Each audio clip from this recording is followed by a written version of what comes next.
Bem-vindo, caro aluno. Esta é a nossa disciplina Arquitetura e Organização de Computadores 1. Eu sou o professor Atos Denis Eulálio.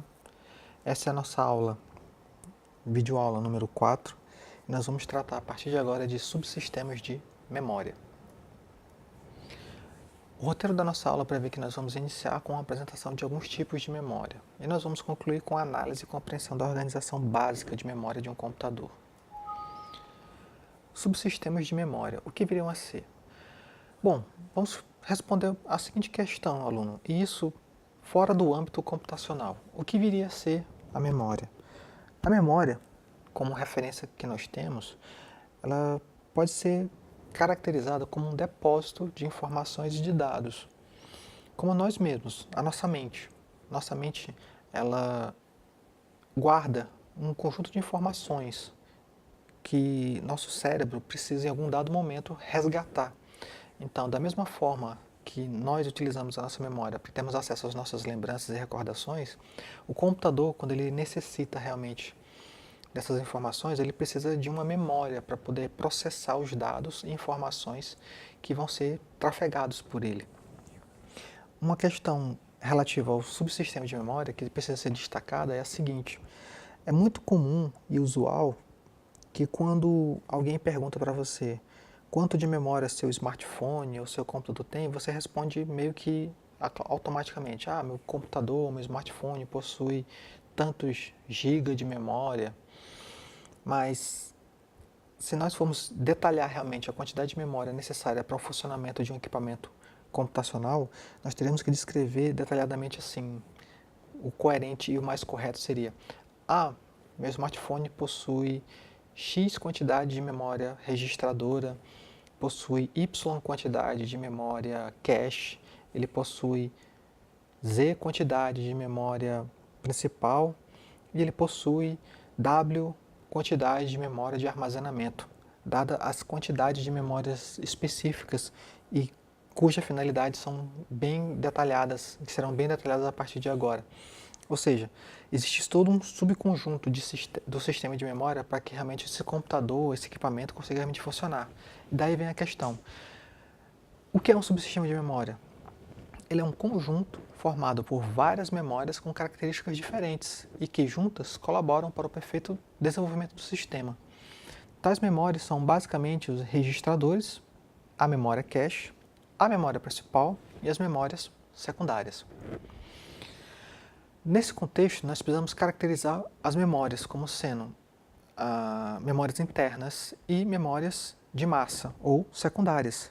As memórias internas, de acordo com o subsistema de memória, são um conjunto de memórias internas que tem como objetivo armazenar temporariamente os dados que o processador necessita para executar as tarefas a que eles são destinadas.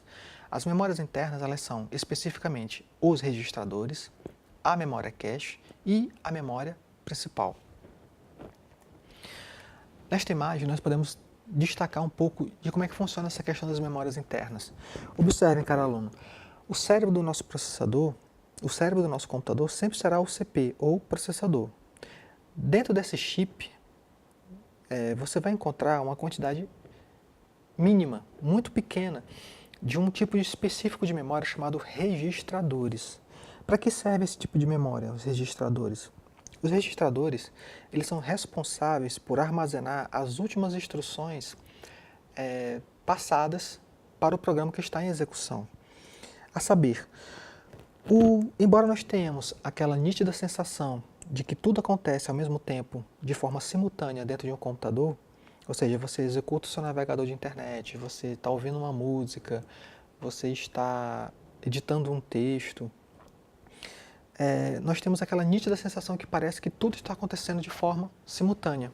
Contudo, isso não ocorre dessa forma.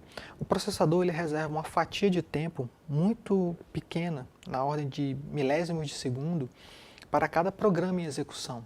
Então, toda vez que o programa ele toma posse do processador para executar alguma instrução, essas instruções elas ficam armazenadas nos registradores, pois de vez em quando, um ciclo de operações, de instruções, não consegue ser executado no tempo que o processador destacou para aquele programa. Então, quando aquele programa sai do processador e entra um novo programa, esses registradores armazenam as últimas instruções de execução do programa anterior. E assim sucessivamente. Ou seja, ele tem o papel de realmente gravar as últimas informações de execução para que quando aquele programa retornar ao processador, ao seu tempo de execução no processador, ele consiga retomar de onde ele parou. Mas não só apenas de registradores há de memória dentro do processador. Existe também uma quantidade pequena de memória, chamada de memória cache, que tem como atributos fazer a interligação do acesso mais rápido, via barramentos, das informações que estão contidas na memória principal para o processador. Ou seja, o tempo de acesso do processador até a memória principal para ele resgatar alguma informação, às vezes ele demora muito. Então, para resgatar determinada informação, visto que a frequência do processador é muito alta e as memórias às vezes não conseguem acompanhar essas frequências de operações de trabalho do processador. Então foi atribuída uma quantidade mínima de memória cache dentro do processador para que aquelas informações cuja a finalidade sejam acessos mais rápidos do processador para a memória pudessem ser executadas, ou seja, é um caminho intermediário, uma espécie de meio de campo entre o acesso do tempo que levaria para acessar do processador direto para a memória principal e vice-versa. Então, constituiu-se dentro do processador uma quantidade de memória cache que pudesse realizar essa atribuição. E, por fim, nós temos a memória principal, que são representadas por esses pentes. Via de regra, quando você executa o seu sistema operacional e você aciona qualquer programa em execução no seu computador, ele precisa de uma área, de um depósito, onde ele possa ser executado. Então, toda vez que você está executando o seu editor de texto, o seu navegador de internet, está ouvindo uma música, assistindo um vídeo, os programas relativos a esses aplicativos, eles são armazenados na memória principal. É lá onde o processador vai resgatar esse programa e vai transformá-lo em um processo dentro do processador, que vai executar as instruções por meio dos registradores da memória cache. Mais uma vez, lembrando e destacando, as memórias internas elas têm um cunho exclusivamente temporário, ou seja, apenas enquanto o computador estiver ligado, sendo alimentado com energia elétrica, é que essas operações serão mantidas, ou seja, todos os conteúdos, operações, processos em execução, eles são automaticamente perdidos, ou seja, a memória cache, os registradores e a memória principal perdem os seus conteúdos assim e tão logo que o computador seja desligado. Por isso, para que nós possamos realmente guardar essas informações que nós estamos armazenando em formato de arquivos, nós precisamos de uma memória secundária, ou também conhecida como memória de massa. O representante desse tipo de memória é conhecido como disco magnético, que ainda constitui o componente mais importante da memória externa do computador. Eles são conhecidos como hard disk ou discos rígidos. Mas é claro, não existe apenas os discos rígidos como memórias secundárias de massa. Existem também outros dispositivos que muitos já são massificados e conhecidos pelo grande público, como por exemplo pendrives, como DVDs, CDs e até mesmo o primo mais distante do pendrive, que era o disquete. Nesse contexto do subsistema de memória, nós podemos estabelecer suas características principais, aonde nós podemos montar uma pirâmide, né, com os tipos de memória e as suas importâncias de acordo com a sua hierarquia dentro do sistema. Onde nós podemos ver que no topo da pirâmide nós temos os registradores como sendo as memórias mais rápidas a partir da base. Seguindo para o topo, nós podemos destacar que o registrador é a memória mais rápida dentro do computador. Logo em seguida, nós temos a memória cache. Intermediariamente, nós temos a memória principal. Lembrando, memória principal, memória cache e registradores constituem o que nós chamamos de memórias internas de cunho temporário, ou seja, as suas informações são perdidas. E na base, nessa pirâmide, nós temos a memória secundária ou de massa, onde nós temos o HD, CD, DVD, pendrive, disquetes e outros. Algumas características a se destacar a respeito desse tipo de memória. Os registradores, eles têm um altíssimo custo de produção. Você poderia ter se perguntado, caro aluno, se eu tenho um computador e se a memória mais rápida que nós possuímos é um registrador, por que eu não consigo realmente preencher todo esse computador com tanto a memória cache como a memória principal, todo de registradores? E assim o computador seria muito mais rápido, simplesmente pelo altíssimo custo de produção desse tipo de memória. isso tornaria inviável a construção de um computador para um uso pessoal. Então, os registradores têm um altíssimo custo de produção, têm uma altíssima velocidade. Contudo, como eles estão no topo da memória, eles também possuem a seguinte característica: eles possuem uma baixa capacidade de armazenamento, ou seja, eles são a menor porção de memória encontrada dentro de um sistema.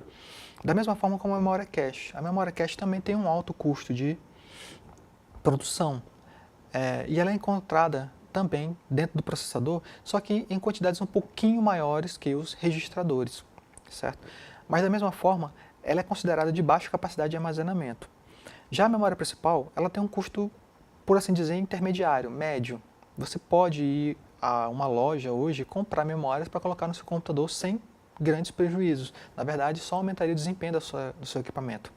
Nós também temos que destacar que a memória principal, ela está separada em dois tipos. A memória principal ela também é conhecida como memória RAM e memória ROM.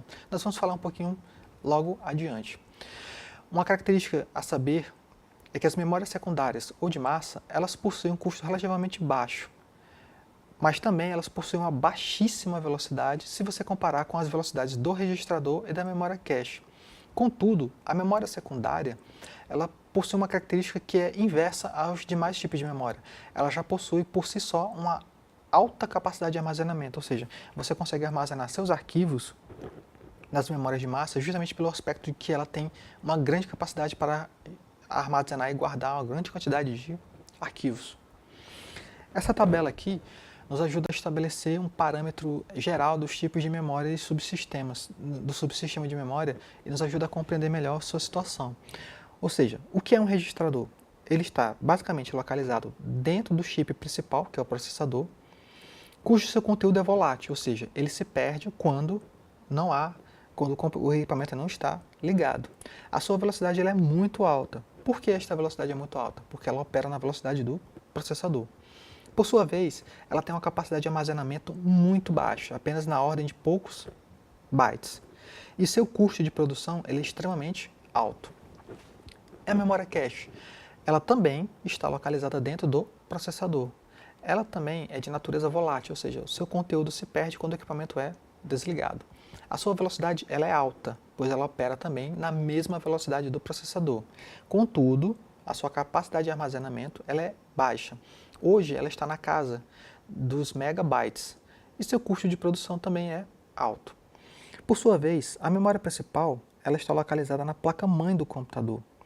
Ela é volátil, embora a priori sim, ou seja, seu conteúdo se perde quando o equipamento é desligado, ela também tem uma pequena quantidade dentro da sua placa-mãe, conhecida como memória ROM, cujo conteúdo não é volátil. O que viria a ser a memória ROM? ROM é uma memória, é um chip onde está gravado dentro da memória da placa-mãe do computador com informações de inicialização do equipamento. Ou seja, o fabricante do computador coloca dentro da placa-mãe esse tipo de memória com informações pré-gravadas de fábrica que não se perdem quando o conteúdo do computador é desligado. Então, você vai perceber o uso da memória ROM a partir do momento que você liga o computador. Quando você liga o computador, existe uma série de procedimentos que a gente chama de procedimentos de inicialização, até o momento em que o sistema operacional que você tiver no computador começa a carregar o equipamento. Então, no caso, o procedimento todo realizado do momento que você liga o computador até o momento em que o sistema operacional entra em operação, ele é mantido por um tipo de memória chamada memória ROM, que é a memória do fabricante do computador, que gravou essas informações, que permite que o computador seja inicializado, ou seja, ele é responsável por checar os dados também da memória do registrador, da memória cache, ver se elas estão limpas, zerar qualquer tipo de conteúdo que tenha remanescido do último processo de ligação do equipamento, fazer realmente a checagem da memória principal, e só a partir de então, a partir do momento que o sistema operacional carrega, é que ela inicializa. Ou seja, nós temos de memória principal no computador dois tipos, que é a memória RAM, que é onde os programas são armazenados quando estão prontos para serem executados pelo processador, e a memória ROM, que inicializa o equipamento no momento que ele é ligado. Ou seja, a velocidade depende muito do tipo de memória que está instalada dentro do computador. Já a capacidade de armazenamento, ela pode ser medida hoje na ordem dos gigabytes, ou seja, as memórias que a gente pode comprar, inclusive em qualquer loja de informática, a gente pode comprar hoje memórias na ordem de gigabytes para colocar no nosso equipamento. Ela tem um custo hoje que é considerado médio, que tem decaído muito nos últimos anos. E por fim, nós temos a memória secundária, ou as memórias de massa, como HD, CDs, DVDs, pendrives. Ela não é volátil, ou seja, o seu conteúdo não se perde, ou seja, é onde nós conseguimos gravar os nossos arquivos. Então, no caso, a sua velocidade ela é tida como muito baixa, lenta, ou seja, o tempo de acesso para execução e operação de um determinado arquivo ele é muito lento se comparado com os outros tipos de memória. Contudo, comparado à capacidade de armazenamento, ela é muito alta. Hoje, ela pode ser facilmente encontrada na ordem de terabytes e ela tem um custo muito baixo de produção, que também tem decaído muito nos últimos anos. Bom, estas são algumas referências que nós utilizamos para executar a nossa aula. Caro aluno, esperamos que você tenha tido um bom aproveitamento até aqui e nos vemos na próxima aula. Forte abraço a todos.